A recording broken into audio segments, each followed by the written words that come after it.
Diapason, pour la première fois, reçoit un homme, Amos Dibi Stéphane. D'aucuns se poseraient la question de savoir, mais pourquoi Amos Dibi Stéphane? Que vient-il chercher dans une affaire de musique?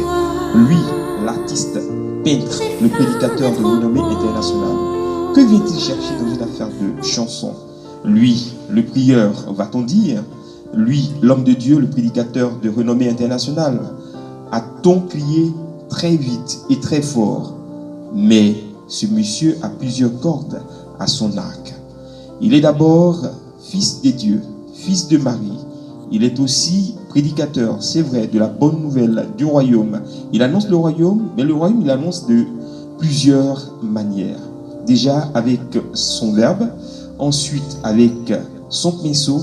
Aujourd'hui, Amos annonce le royaume avec son cœur, son âme. Son âme sera, on va dire, égayée, où les oreilles de son âme vont percevoir une voix, celle de Andrea. Andrea est une jeune dame, très frêle, très belle, très chic. Elle est belle à l'intérieur et belle à l'extérieur. Belle à regarder, avec une voix qui vous capte tout de suite. On tombe amoureux de sa voix avant de percevoir sa personnalité, avant de la voir elle-même. Et quand elle commence ses envolées lyriques, et des deux, ce monsieur qu'on appelle Cyril, qui est instrumentiste depuis bien beaucoup de temps. Cyril a accompagné plusieurs artistes, entre autres Sandrine.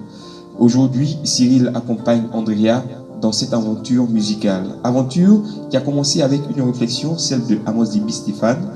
Et Amos va nous dire comment est venue l'idée de chanter ou alors de créer cet environnement musical, cette autre forme de musique qui va certainement bercer notre âme, puisque le titre de l'album, ce sont les chants de l'âme qu'Amos a bien voulu proposer à l'humanité via la magnifique et intéressante voix d'Andrea. Trop de commentaires. Mais j'ai soulevé une interrogation qui mérite que je lui donne une réponse. Comment se fait-il qu'un homme de Dieu s'intéresse à la musique?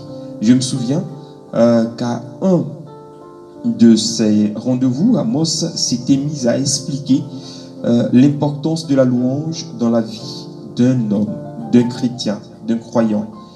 Il a dit son rêve de vouloir un jour se mettre à chanter Dieu au point où on arriverait à décoller après des heures et des heures de louange. Je crois que ce moment est maintenant possible grâce à cette toute nouvelle œuvre musicale baptisée Les Chants de l'âme et chantée par Andrea. Amos, bonjour. Bonjour Pierre qui prêt. Ce qui serait intéressant pour nous de savoir, c'est quelle est la place du chant dans la vie du chrétien.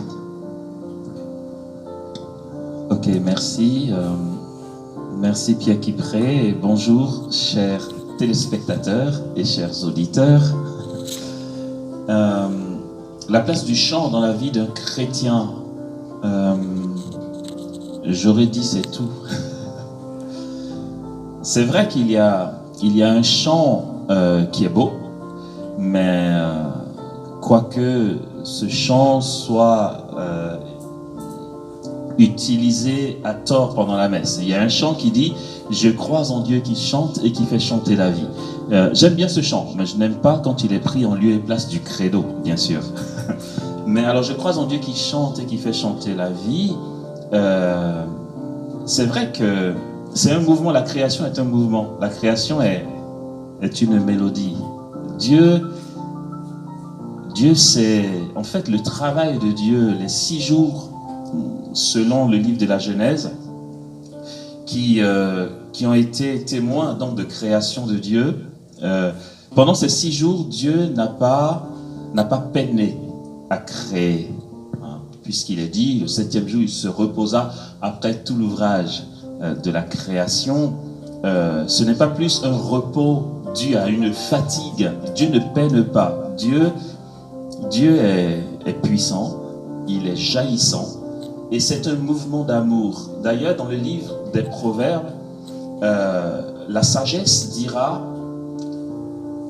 lorsque Dieu créa le monde, j'étais à ses côtés comme le maître d'œuvre, dit la sagesse. Et l'Église va identifier la sagesse dans la personne du Christ. Et c'est très beau ce verset. J'étais à ses côtés comme le maître d'œuvre. Et la sagesse dit, m'ébattant à ses côtés et trouvant ma joie au milieu des enfants des hommes. Et lorsqu'on regarde la définition de s'ébattre, c'est faire des mouvements au gré de sa fantaisie. Alors, la sagesse qui est le verbe de Dieu, et nous savons que Dieu a créé le monde par sa parole puissante, donc qui est le verbe. Ce verbe créateur trouvait sa joie au milieu des fils des hommes, et la création a donc été faite dans un mouvement d'allégresse et j'allais dire de jeu. Hein. Dieu n'est pas sérieux, arrêtons un peu, Dieu n'est pas sérieux, on s'ennuierait au paradis sinon. C'est un bonheur, et l'esprit lui-même est aussi un mouvement. Jésus dit, le vent souffle, on entend sa voix, mais on ne sait ni d'où il vient, ni où il va. Ainsi en est-il de ceux qui sont nés de l'esprit.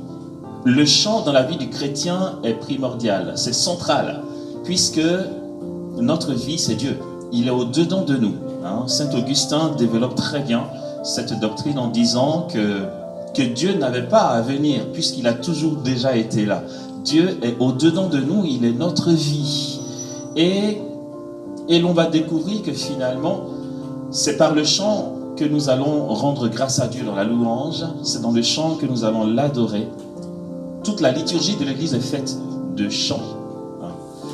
Au ciel, d'après les visions de Jean dans l'Apocalypse, il y a une louange, il y a des trompettes, il y a les anges qui célèbrent, il y a toute une chorégraphie, il y a les saints, les 4 animaux et les 24 vieillards qui sont dans une liturgie mue par le chant. Et ces mélodies célestes sont l'œuvre de Dieu, et notamment de l'esprit qui est mouvement. Le chant est ce qui épanche le cœur de l'homme, est ce qui met en mouvement l'âme humaine pour entrer dans le mouvement de Dieu, dans sa célébration et le rencontrer. Voilà, je m'arrête là parce que je me sais bavard.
Kifa TV.